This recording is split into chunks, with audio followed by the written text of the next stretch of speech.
Hello माय YouTube family, स्वागत आहे तुमचं माझ्या आजच्या फर्स्ट फूड रेसिपीमध्ये। आज आपण बघणार आहे भेंडीच्या भाजीची रेसिपी, जी झटपट आणि कमी वेळामध्ये टिफिनसाठी बनवू शकतो।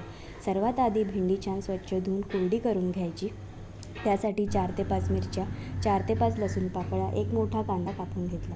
कढईमध्ये 2 टेबलस्पून तेल टाकले। त्यामध्ये अर्धा चमचा जिरं, अर्धा चमचा मोहरी, कापलेली मिरची, कापलेला लसूण टाकायची। कापलेला कांदा छान तेलामध्ये परतून घ्यायचा।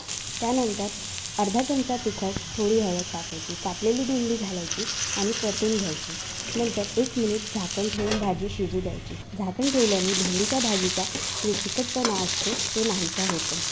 नंतर झाकण काढून घ्यायचे आणि 10 ते 15 मिनिट भाजी लो फ्लेमवर शिजू द्यायची। याने भेंडी छान कुरकुरीत आणि स्वादिष्ट लागते।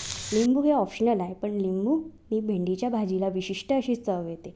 असेच नवनवीन आणि सिंपल रेसिपी बघण्यासाठी माझ्या चॅनलला लाईक आणि सबस्क्राईब करा। धन्यवाद।